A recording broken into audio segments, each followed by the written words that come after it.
29 मई से मकर राशि वालों के लिए कॉरपोरेट वॉरफेयर का एक ऐसा फेज शुरू होने जा रहा है जहां आपकी साइलेंट प्लानिंग आपके विरोधियों के पूरे मार्केट शेयर को कैप्चर कर लेगी। इस गोचर की खास बात है कि शत्रु शांत रहेगा और जीत सिर्फ तुम्हारी होगी।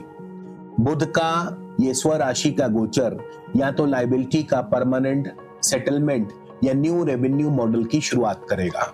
नमस्कार, मैं हूं आपका अपना एस्ट्रो दोस्त चेतन और आप देख रहे हैं स्काई स्पीक्स।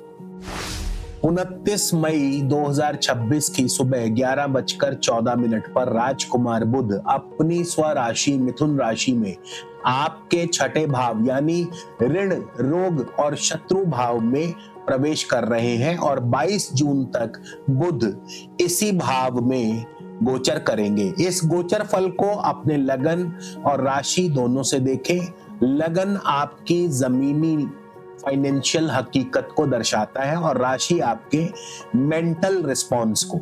विशेष बात, अगर आपको वर्तमान में बुध की ही दशा अंतरदशा चल रही है तो ये फल आपके लिए 10 गुना ज्यादा सटीक और प्रभावी साबित होगा। इस वीडियो के अंतर्गत हम आपके mindset, psychology, business, operations, career transition और कैपिटल इनफ्लक्स को 360 डिग्री एंगल से डिकोड करेंगे। साथ ही जानेंगे रिस्क मैनेजमेंट के लिए प्रैक्टिकल रेमेडीज और वीडियो के अंत में बुलेट पॉइंट्स। तो बने रहिए अंत तक मेरे साथ। चलिए बुध का सबसे पहले अपना खुद का फल जान लेते हैं। बुध आपके भाग्य भाव के यानी नवम भाव और ऋण व प्रतिस्पर्धा यानी छठे भाव के स्वामी है। अब भाग्येश का छठे घर में स्वराशि का होना एक तरह का प्रोटेक्शन शील्ड तैयार करता है। इसका सीधा इंपैक्ट आपके कोर ऑपरेशंस पर पड़ेगा। आपका भाग्य इस समय आपके वर्किंग कैपिटल को रीस्ट्रक्चर करने और पुराने बैड डेब्ट्स को रिकवर करने में पूरी मदद करेगा। बुध का छठे भाव में बैठना आपकी एनालिटिकल एबिलिटी को रेजर शार्प बना देगा। बिजनेस में जो वेंडर्स या कॉम्पिटिटर्स आपके प्रॉफिट मार्जिन को दबा रहे थे, अब आप डेटा और कूटनीति के दम पर उनके साथ नए टर्म्स रीनेगोशिएट करेंगे। आपकी क्रेडिबिलिटी बाजार में बढ़ेगी जिससे नई जॉब प्रोफाइल या नए कंसल्टेंसी प्रोजेक्ट्स मिलने के चांस बढ़ेंगे। इसके अलावा बुध की छठे भाव में बैठकर सीधी दृष्टि आपके 12वें भाव यानी खर्च और विदेशी निवेश पर है। यहाँ कंपाउंडिंग इम्पैक्ट होगा कि आपका अनावश्यक कैपिटल ड्रेन पूरी तरह से रुक जाएगा। अगर इंटरनेशनल मार्केट्स या मल्टीनेशनल कंपनीज के साथ कोई डील होल्ड पर थी तो वहां से सडन अप्रूवल या स्ट्रेटेजिक एक्विजिशन की खबरें आ सकती हैं। अब दोस्तों आगे बढ़ने से पहले एक चीज बता दूं, गोचर चाहे कितना भी अच्छा या बुरा हो लेकिन उसका फल आपकी अपनी कुंडली की व्यक्तिगत स्थिति पर निर्भर करता है। व्यापार में कोई भी ब्लाइंड रिस्क लेने से पहले अपनी कुंडली का 1-to-1 वीडियो कंसल्टेशन और स्ट्रेटेजिक ब्लूप्रिंट रिपोर्ट बुक करें। नंबर स्क्रीन पर दिया है। कई बार व्यस्तता के चलते मैं फोन नहीं उठा पाता तो ऐसे में आप अपने मैसेज व्हाट्सएप पर ड्रॉप कर दीजिए। फ्री होते ही आपको रिप्लाई जरूर करूंगा। अब आते हैं बुध के इसी गोचर के माइक्रो एनालिसिस पर, यानी 25 मई से 2 जून तक बुध जो है मंगल के मृगशिर नक्षत्र में गोचर करेंगे। अब मंगल मकर राशि के लिए आपके चौथे यानी फिक्स्ड एसेट्स, भूमि, जायदाद भाव और एकादश यानी प्रॉफिट, सोशल नेटवर्किंग भाव के स्वामी है। इस टाइम फ्रेम में आपको अपनी रियल एस्टेट या इंफ्रास्ट्रक्चर से जुड़े कैपिटल एक्सपेंडिचर पर निर्णय लेना हो सकता है या निर्णय लेना पड़ेगा। मंगल की ऊर्जा बुध के साथ मिलकर आपको एक कैलकुलेटिव रिस्क टेकर बनाएगी। पुराना फंसा हुआ रेवेन्यू वापस लाने के लिए लीगल एक्शन लेने का ये सबसे सटीक समय है।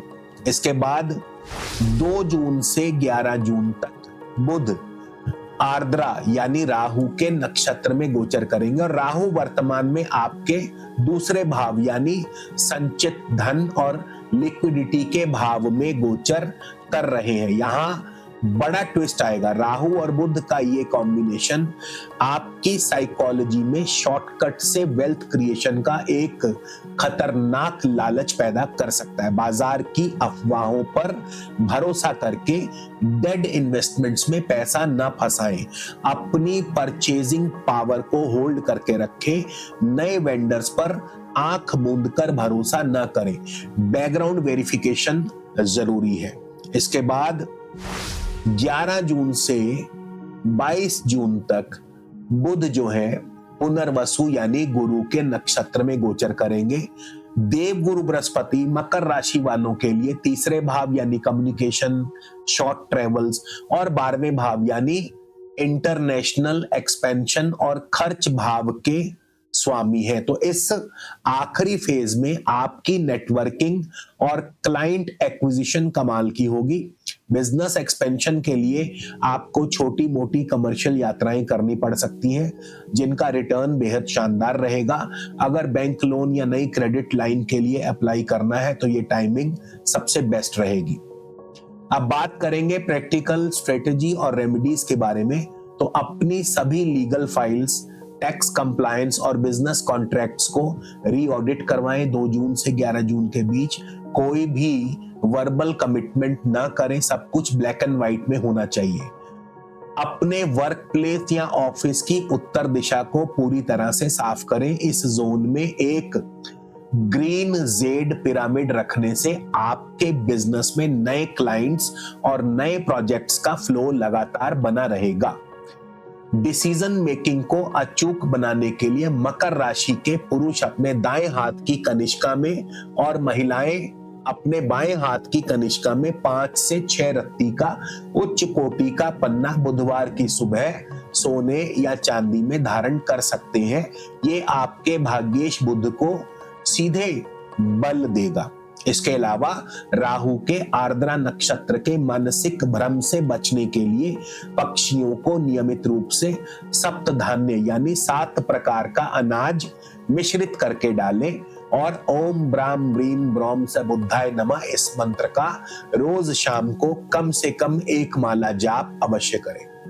अब बुलेट पॉइंट्स की बात करें तो डेटा और साइलेंट स्ट्रेटजी से विरोधियों पर आपकी जीत होगी। पुराना कैश फ्लो वापस आएगा, लेकिन 2 से 11 जून के बीच सट्टेबाजी से दूरी बनाकर रखें। इस गोचर का सबसे बड़ा टेक अवे यही है कि अपनी वित्तीय कूटनीति को ऑन पेपर रखें और बाजार के भ्रम से बचें। तो मिलते हैं अगले रणनीतिक वीडियो में, तब तक के लिए धन्यवाद। जय श्री राम।